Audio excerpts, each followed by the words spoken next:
Hello everyone, welcome to Edustation. মই অনুপম কলিতা আৰু আজিৰ এই ভিডিঅ'টোত আমি লৈ আহিছোঁ অসম বুৰঞ্জীৰ কেইটামান ইম্পৰ্টেণ্ট MCQ আৰু আমাৰ এই ভিডিঅ' সিৰিজটোত অসম বুৰঞ্জীৰ যিমানখিনি ইম্পৰ্টেণ্ট কুৱেশ্যন হ'ব পাৰে সকলোখিনি আপোনালোকৰ লগত ডিছকাশ্যন কৰিম। এই ভিডিঅ' সিৰিজটোত অসম গভৰ্ণমেণ্টৰ 3rd grade, 4th grade, ADRE, TET, Assam police বা যিকোনো অসম গভৰ্ণমেণ্টৰ কম্পিটিটিভ এক্সামৰ কাৰণে সুবিধাযুক্ত হ'ব।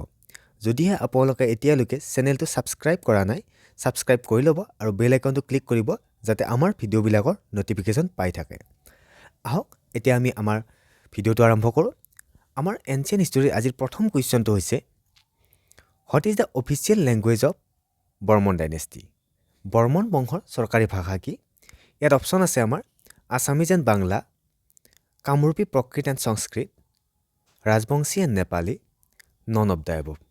আৰু ইয়াৰ ভিতৰত শুদ্ধ উত্তৰটো হ'ব আমাৰ option B, Kamrupi Prakrit and Sanskrit. এতিয়া আমি সকলোৱে জানো যে বৰ্মন বংশৰ কথা আমাৰ যি এনচিয়েণ্ট হিষ্টৰী আৰম্ভণি হয় 4th চেঞ্চুৰীৰ পৰা, আমাৰ এনচিয়েণ্ট হিষ্টৰী আৰম্ভণি হয় 4th চেঞ্চুৰীৰ পৰা, আৰু তেতিয়া আমাৰ আৰম্ভণি হৈছিল বৰ্মন বংশৰ। আৰু বৰ্মন বংশৰ প্ৰতিষ্ঠাতা আছিল আমাৰ পুষ্য বৰ্মন। আৰু বৰ্মন বংশৰ আটাইতকৈ ইম্পৰ্টেণ্ট ৰজাজন আছিল কুমাৰ ভাস্কৰ বৰ্মন। আমি সকলোৱে এইটো কথা জানো, কুমাৰ ভাস্কৰ বৰ্মন। আৰু তাত আৰু এজন ৰজা আছে মহেন্দ্ৰ বৰ্মন, আৰু মহেন্দ্ৰ বৰ্মন হ'ল কামৰূপৰ প্ৰথম ৰজা যিয়ে নেকি অশ্বমেধ যজ্ঞ সম্পন্ন কৰিছিল। নেক্সট কুৱেশ্যন হ'ল আমাৰ question number 2, who was the earliest king of Pragjyotishpur? প্ৰাগজ্যোতিষপুৰৰ আদিম ৰজা কোন আছিল? ইয়াত অপশ্যন আছে ভাস্কৰ বৰ্মন, মহিৰংগ দানৱ, নৰক আৰু বানাসুৰ। আৰু ইয়াৰ ভিতৰত শুদ্ধ উত্তৰটো হ'ব অপশ্যন বি, মহিৰংগ দানৱ। এতিয়া আমি নৰ্মেলি আমাৰ এক্সামবিলাকত দেখাই যায় যে আমাৰ এই কুৱেশ্যনটো 2 নম্বৰ কুৱেশ্যনটো যে প্ৰাগজ্যোতিষপুৰৰ আদিম ৰজা কোন আছিল, সেইজন হ'ল মহিৰংগ দানৱ। নৰ্মেলি এইখিনি হ'ল মাইথলজিকেল পিৰিয়ডৰ কথা, যিখিনি কথা আমি মহাভাৰত বা ৰামায়ণত পাওঁ বা পৌৰাণিক তান্ত্ৰিক লিটাৰেচাৰ এইবিলাকতে পাওঁ এই কথাখিনি, কিন্তু তাৰ এনেকুৱা এভিডেঞ্চ নাই, আৰ্কিটেকচাৰেল এভিডেঞ্চ আমি পোৱা নাই। তাত বিশ্বাস কৰা মতে মহিৰংগ দানৱ আমাৰ প্ৰাগজ্যোতিষপুৰৰ প্ৰথম ৰজা বুলি বিশ্বাস কৰা যায়। তাৰপিছতে এই দানৱ বংশৰ পিছতে আমাৰ তাত কিৰাতাৰ শাসক এজন আছিল, সেইজন আছিল ঘটকাসুৰক হত্যা কৰি নৰকাসুৰে তাত ভৌম ডাইনেষ্টিৰ প্ৰতিষ্ঠা কৰিছিল। এনেকৈ আমাৰ যোনটো প্ৰি হিষ্টৰী বা মাইথলজিকেল পিৰিয়ড আছিল। এতিয়া হওক next question number 3, Banasura the king of Sonitpur was a great devotee of God? শোণিতপুৰৰ ৰজা বানাসুৰ কোনজন ভগৱানৰ মহান ভক্ত আছিল? ইয়াত অপশ্যন আছে শিৱ, বিষ্ণু, কৃষ্ণ আৰু ব্ৰহ্মা। আৰু ইয়াৰ ভিতৰত শুদ্ধ উত্তৰটো হ'ব শিৱ। আমি জানো যে বানাসুৰৰ কথা, বানাসুৰ আৰু নৰকাসুৰ আৰু বানাসুৰ আমাৰ সমসাময়িকী ৰজা আছিল। ঠিক আছে, কেতিয়াবা কুৱেশ্যন আহে যে নৰকাসুৰৰ সমসাময়িকী ৰজা আছিল বানাসুৰ, আৰু বানাসুৰ ক'ৰ ৰজা আছিল? শোণিতপুৰৰ ৰজা আছিল। বানাসুৰৰ জীয়ৰীৰ নাম আছিল উষা, যিয়ে নেকি অনিৰুদ্ধৰ লগত মানে কৃষ্ণৰ নাতিয়েকৰ লগত বিয়া হৈছিল। Next question number 4, Sonitpur was the capital of? Sonitpur আছিল দেশৰ ৰাজধানী। শোণিতপুৰ কাৰ ৰাজধানী আছিল? ভাস্কৰ বৰ্মন, মহিৰংগ দানৱ, নৰক আৰু বান ৰজা। আৰু ইয়াৰ ভিতৰত শুদ্ধ উত্তৰটো হ'ব বান ৰজাৰ। মই এইমাত্ৰ কৈ আহিছোঁ যে শোণিতপুৰৰ ৰজা বান ৰজা আছিল, আৰু তেওঁৰ জীয়ৰীৰ নাম আছিল উষা, আৰু তেওঁৰ বিয়া হৈছিল শ্ৰীকৃষ্ণৰ নাতিয়েক অনিৰুদ্ধৰ লগত, আৰু সেই বিবাহখনক আমি গন্ধৰ্ব বিবাহ বুলি জানো। আৰু ইয়াৰ শুদ্ধ উত্তৰটো আছিল বান ৰজা। নেক্সট কুৱেশ্যন নম্বৰ এইখিনিতে এটা ইম্পৰ্টেণ্ট ইনফৰ্মেশ্যন দিব বিচাৰোঁ আপোনালোকৰ ওচৰত। আমাৰ অফিচিয়েল এপ্লিকেশ্যন এডুষ্টেশ্যন প্লে ষ্টৰত উপলব্ধ আছে। আপোনালোকে প্লে ষ্টৰত চাৰ্চ কৰি ইনষ্টল কৰি ল'ব পাৰে, নহ'লে এইটো ভিডিঅ'ৰ ডিছক্ৰিপশ্যনত আমি আমাৰ এপ্লিকেশ্যনৰ লিংক উপলব্ধ কৰাই দিছোঁ। লগতে ৱেবছাইটৰ লিংকো উপলব্ধ কৰাই দিছোঁ। ইয়াৰ লগতে বিভিন্ন কোৰ্চসমূহৰ লিংক দি দিছোঁ। আপোনালোকে কোৰ্চসমূহত ডাইৰেক্টলি গৈ কোৰ্চসমূহ ভিজিট কৰিব পাৰে বা ৱেবছাইটত গৈও বেলেগ কোৰ্চসমূহ চাব পাৰে। আপোনালোকে ইয়াত দেখিবলৈ পাইছে বেলেগ কোৰ্চসমূহ ইয়াত উপলব্ধ আছে, যেনেকৈ ADRE, APSc, CSAT, CTET, Assam TET, B.Ed, Assam police ইত্যাদি। কিছুমান মক টেষ্টৰ কোৰ্চ আছে, নেটৰ কাৰণে হওক বা CTETৰ কাৰণে হওক। আপোনালোকে যিটো কোৰ্চৰ কাৰণে ইণ্টাৰেষ্টেড সেইটো কোৰ্চত ক্লিক কৰিব, অভাৰভিউত যাব পাৰে বা কণ্টেণ্টত গৈ পেলাই কি কণ্টেণ্ট আছে সেইসমূহ চাব পাৰে। ইয়াত দেখিবলৈ পাইছে মক টেষ্টৰ model paper, notes, recorded videos বা বুকছসমূহ আছে। আপোনালোকৰ সুবিধাৰ বাবে কিছুমান প্ৰি কণ্টেণ্ট দিয়াৰ ব্যৱস্থা কৰিছোঁ। আপোনালোকে সেইসমূহ চাই ডিচাইড কৰিব পাৰে কোৰ্চটোত এনৰোল কৰিব নে নকৰে। যদি কোৰ্চটোত এনৰোল কৰিব বিচাৰে অভাৰভিউত আহিব। অভাৰভিউত অহাৰ পিছত আপোনালোকে স্ক্ৰল ডাউন কৰিব, তাত আপোনালোকে দেখা পাব হেভ এ কুপন কোড বুলি। তাত ক্লিক কৰিব। ক্লিক কৰাৰ পিছত আপোনালোকে স্ক্ৰীনত এটা কুপন কোড দেখিছে অনুপম 20 মোৰ নামত সেইটো এপ্লাই কৰিব আৰু এপ্লাই কৰাত আপোনালোকে 20% আণ্ডাৰ অফ পাব এতিয়া এই কুপন কোডটো এপ্লাই কৰিলে কোৰ্সটো 999 ত পাব ইয়াৰ পিছত বাই নাওত ক্লিক কৰিলে আপোনালোকে ফুল নেম দিব লাগিব লগতে ফোন নম্বৰ ইমেইল এড্ৰেছ দিব লাগিব লগতে ষ্টেট সিলেক্ট কৰিব অসম বুলি দেন আপোনালোকে ওটিপিৰ দ্বাৰা ভেৰিফাই হ'ব 4 ডিজিট ওটিপি টাইপ কৰিব ইয়াৰ পিছত পেমেন্ট পেজটোত উপস্থিত হ'ব পেমেন্ট পেজটোত আপোনালোকে বেলেগ অপচন দেখিবলৈ পাব যেনেকৈ ইউপিআই জিপে পেটিএম নহলে আপোনালোকে কাৰ্ড পেমেন্টটো কৰিব পাৰে পেমেন্ট সাকসেসফুল হোৱাৰ পিছত আপোনালোকে পেমেন্টৰ স্ক্ৰিনশ্বটটো আপোনালোকে স্ক্ৰিনত দেখা মোবাইল নম্বৰ 8404096953 নম্বৰত হোৱাটছএপ যোগে প্ৰেৰণ কৰিব আপোনালোকে কোৰ্সসমূহ এপ থ্ৰুদিও ভিউ কৰিব পাৰে বা ৱেবছাইট থ্ৰুদিও ভিউ কৰিব পাৰে আপোনালোকে যেতিয়া এই নম্বৰটোৰ স্ক্ৰিনশ্বট প্ৰেৰণ কৰিব আপোনালোকৰ আমাৰ টিমে গাইড কৰিব যে আপোনালোকে কোৰ্সসমূহ কেনেকৈ ভিউ কৰিব বা কোৰ্সসমূহ কেনেকৈ এক্সেছ কৰিব পাৰে ৱেবছাইট বা এপৰ দ্বাৰা মই এতিয়া এপৰ থ্ৰুদি কেনেকৈ এক্সেছ কৰিব পাৰে সেইটো আপোনাক বুজাই দিছো আপোনালোকে অলৰেডি যদি এপটো ইনষ্টল কৰিছে তেতিয়াহলে লগইন কৰিব ফোন নম্বৰেদি এটা ওটিপি আহিব ওটিপি টাইপ কৰিব দেন আপোনালোকে হোম সেকশনত উপস্থিত হ'ব হোম সেকশন উপস্থিত হোৱাৰ লগে লগে আপোনালোকে প্ৰফাইলত ক্লিক কৰিব ৰাইট সাইডে দেখা পাইছে প্ৰফাইলত ক্লিক কৰাৰ পিছত আপোনালোকে কোৰ্সটো ক্লিক কৰিব আপোনালোকে যেটো কোৰ্সত এনৰোল কৰিছে সেই কোৰ্সটোত ইয়াত দেখিবলৈ পাব যিমানটা কোৰ্স লৈ আপোনালোকে সেই কোৰ্সৰ আন্ডাৰত দেখিব দেন আপোনালোকে সেই কোৰ্সটোত সিলেক্ট কৰিব দেন কন্টেন্টত গৈ মক টেষ্ট দিব পাৰিব বা ৰেকৰ্ডেড ভিডিঅ'সমূহ চাব পাৰিব নোটছ বা ইবুকসমূহ চাব পাৰিব এনৰোল কৰাৰ পিছত এপৰ আৰু ৱেবছাইট দুটাতে কন্টেন্ট আনলক হৈ যাব মই ইয়াত এপৰ দ্বাৰা কেনে কোৰ্সটো এক্সেছ কৰিব পাৰি বুজাই দিলো যদি আপোনালোকে ৱেবছাইটৰ পৰা পিসি বা ল্যাপটপত কোৰ্সটো ভিউ কৰিব খোজে তেতিয়াহলে আমি আগতে দিয়া নাম্বাৰটোত হোৱাটছএপ কৰিব পাৰে আৰু যদি কিবা অসুবিধা থাকে সেই নাম্বাৰটোত হোৱাটছএপ কৰিব তেওঁলোকে আপোনালোকক গাইড কৰিব 5 কিং বানাস ডটাৰ নেম ওয়াজ বানৰজাৰ কন্যাৰ নাম কি আছিল মই মাত্ৰ কৈছো তথাপি আমি অপচন কেইটা চাই লওঁ উষা ৰুক্মিণী ৰাধা আৰু শ্ৰীমায়া আৰু ইয়াৰ ভিতৰত শুদ্ধ উত্তৰটো হ'ব অপচন এ উষা ইয়াৰ পিছৰ next question number 6 Where was the capital of Halastambha dynasty located at? Halastambha বংশৰ ৰাজধানী ক'ত অৱস্থিত আছিল? Pragjyotish, Kamrup, Harupeshwar, none of the above। আৰু ইয়াৰ ভিতৰত শুদ্ধ উত্তৰটো হ'ব অপচন সি হৰূপেশ্বৰ।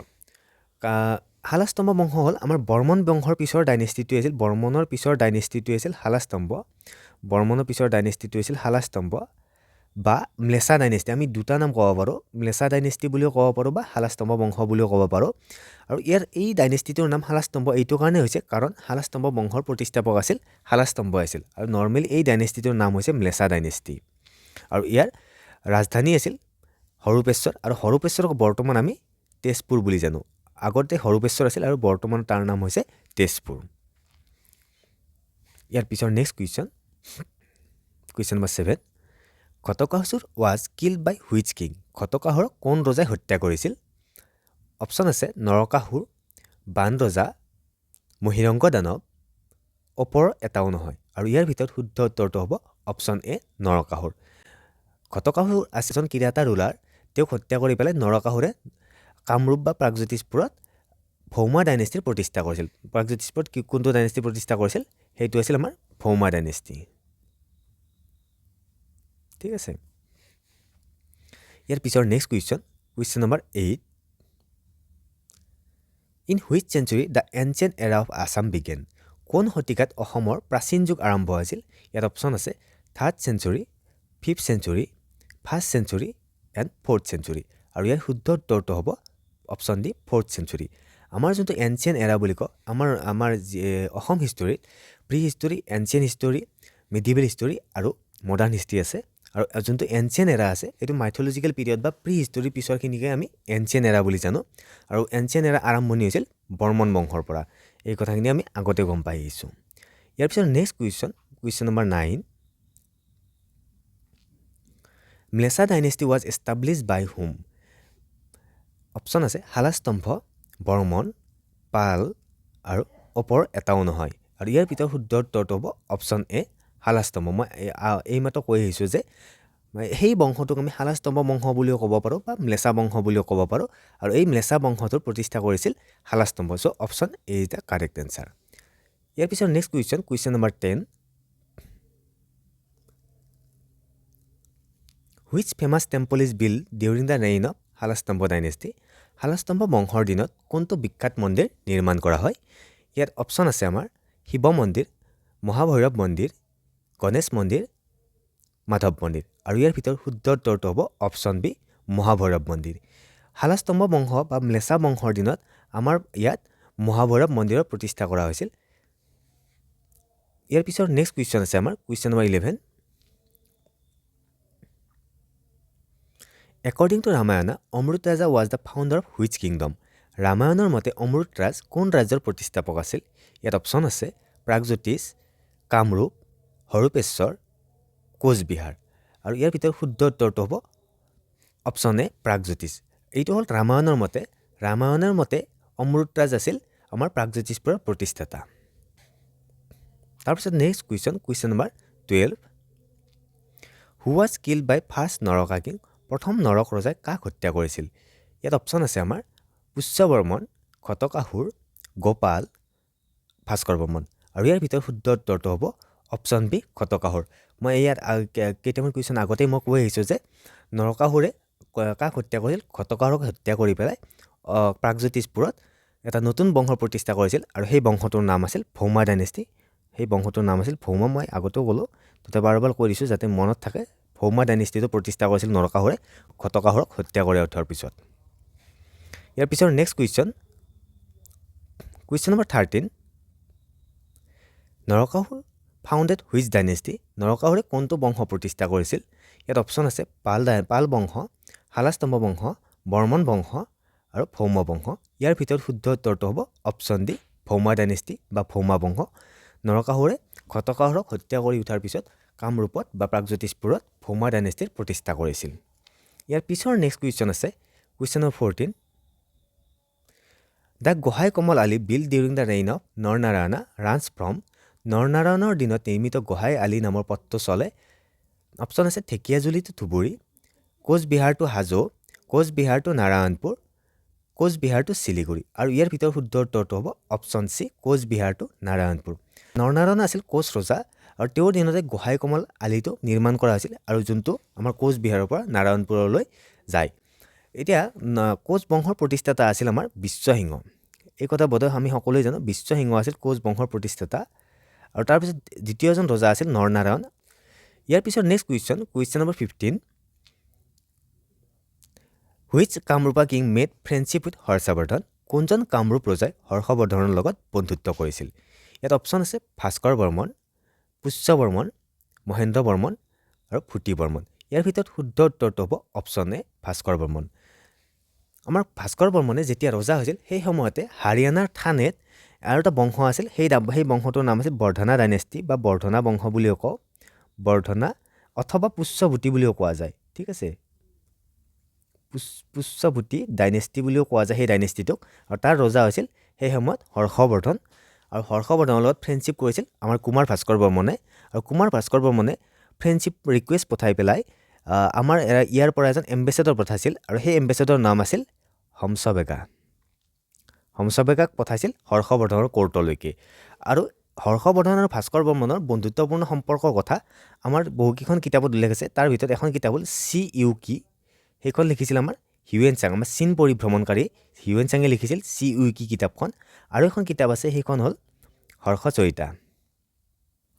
হৰ্ষচৰিতাখন আমাৰ হৰ্ষচৰিতা কিতাপখন লিখিছিল বাণভট্টই। আৰু এই কিতাপখনতো আমাৰ উল্লেখ আছে হৰ্ষবৰ্ধন আৰু কুমাৰ ভাস্কৰ বৰ্মনৰ বন্ধুত্বপূৰ্ণ সম্পৰ্কৰ কথা। ইয়াৰ পিছত next question number 16। The oldest Canon inscription discovered in Assam belong to which dynasty? অসমত আৱিষ্কাৰ হোৱা আটাইতকৈ পুৰণি কানানৰ শিলালিপি কোন বংশৰ? অপশ্যন আছে বৰ্মন ডাইনেষ্টি, কমতা ডাইনেষ্টি, কোচ ডাইনেষ্টি আৰু পালা ডাইনেষ্টি। ইয়াৰ ভিতৰত শুদ্ধ উত্তৰটো হ'ল আমাৰ অপশ্যন চি কোচ ডাইনেষ্টি। আমাৰ অসমত আৱিষ্কাৰ হোৱা আটাইতকৈ পুৰণি কানানৰ শিলালিপি কোচ বংশৰ পৰা বিলং কৰে। ইয়াৰ পিছত question number 17। Assamese Brahmin are the community in the state Assam who are considered to have? অসমীয়া ব্ৰাহ্মণসকল হ'ল অসমৰ এক সম্প্ৰদায় যি সম্প্ৰদায়ক দেশৰ বুলি গণ্য কৰা হয়। ইয়াত আমাৰ অপশ্যন আছে Caucasian race, Tai Ahom, Burman, none of the above. আৰু ইয়াৰ ভিতৰত শুদ্ধ উত্তৰটো হ'ব অপশ্যন এ ককেচিয়ান ৰেচ। আমাৰ যে অসমৰ ব্ৰাহ্মণসকল আছে এই সম্প্ৰদায়টোক নৰ্মেলি আমি ককেচিয়ান ৰেচ বা ইউৰোপীয় ৰেচ বুলিও ক'ব পাৰোঁ। আৰু এই ককেচিয়ান জনগোষ্ঠীৰ লোকসকল আমাৰ মিডিল ইষ্ট, ৰাছিয়া বা ইউৰোপৰ ফালৰ পৰা অহা বুলি আমি বিশ্বাস কৰা যায়। আৰু অসমৰ ব্ৰাহ্মণসকল এই ককেচিয়ান জাতিৰ বুলি গণ্য কৰা হয়। ইয়াৰ পিছৰ নেক্সট কুৱেশ্যন আছে আমাৰ কুৱেশ্যন নম্বৰ 18। কুৱেশ্যন নম্বৰ 18 হ'ল one of the animals widely use in wars in ancient Assam, what is the name of the animal? এবিধ প্ৰাচীন অসমত যুদ্ধসমূহত বহুলভাৱে ব্যৱহাৰ কৰা হৈছিল এবিধ প্ৰাণী, সেই প্ৰাণীবিধৰ নাম কি? অপশ্যন আছে লায়ন, টাইগাৰ, এলিফেণ্ট আৰু নন অফ দ্য এবভ। আৰু ইয়াৰ ভিতৰত শুদ্ধ উত্তৰটো হ'ব অপশ্যন চি এলিফেণ্ট। মানে আমাৰ প্ৰাচীন অসমৰ যুদ্ধসমূহত বেছিকৈ আমাৰ কিহৰ ব্যৱহাৰ কৰা হৈছিল? হাতীৰ ব্যৱহাৰ কৰা হৈছিল। যদি আমি চাওঁ এই এনচিয়েণ্ট আমাৰ অসমৰ যুদ্ধবিলাকৰ কথাত যদি চাওঁ আমাৰ সেই সময়ৰ আমাৰ নৰকাসুৰৰ পুত্ৰ আছিল ভগদত্ত। নৰকাসুৰৰ পুত্ৰ আছিল ভগদত্ত। ভগদত্তৰ এটা হাতী আছিল। ভগদত্তৰ হাতীটো তেওঁ যুদ্ধত বহুত পাৰ্গত আছিল। তেওঁ কৌৰৱৰ হৈ যুদ্ধ কৰিছিল। তেওঁৰ হাতী এটা আছিল আৰু সেই হাতীটোৰ নাম আছিল আমাৰ সুপ্ৰতিকা। আৰু ভগদত্তই কি কৰিছিল? ভগদত্তই কৌৰৱৰ ফালে হৈ যুদ্ধ কৰিছিল, কাৰণ ভগদত্তই নিজৰ জীয়ৰী ভানুমতীক দুৰ্যোধনৰ তাত বিয়া দিছিল। আৰু ভগদত্তৰ নামটো আৰু এটা কাৰণে ইম্পৰ্টেণ্ট, কাৰণ আমাৰ যোনটো গুৱাহাটীত দীঘলী পুখুৰী আছে, দীঘলী পুখুৰীটো ভগদত্তই নিজৰ জীয়েক ভানুমতীৰ বিয়াত খন্দোৱা বুলি বিশ্বাস কৰা যায়। ইয়াৰ পিছৰ next question number 19। Who was the first king of পালা ডাইনেষ্টি? পাল বংশৰ প্ৰথম ৰজা কোন আছিল? অপশ্যন আছে নীতিপাল, গোপাল, ব্ৰজপাল আৰু ব্ৰহ্মপাল। ইয়াৰ ভিতৰত শুদ্ধ উত্তৰটো হ'ব গোপাল। নৰ্মেলি যদি আমাক কেতিয়াবা কুৱেশ্যন আহে যে অসমৰ পাল বংশৰ প্ৰতিষ্ঠাতা কোন আছিল, তেতিয়া কিন্তু আমাৰ উত্তৰটো হ'ব ব্ৰহ্মপাল।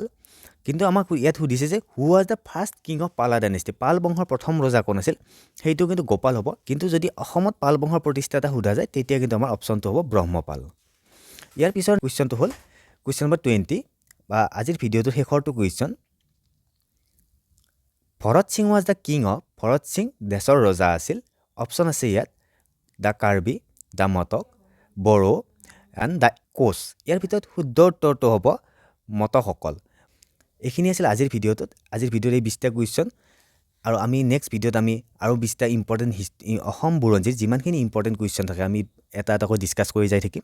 যদি ভিডিঅ'টো ভাল লাগিছে লাইক কৰিব, কমেণ্ট কৰিব, লগতে জনাব যে ভিডিঅ'টো কেনে লাগিছে।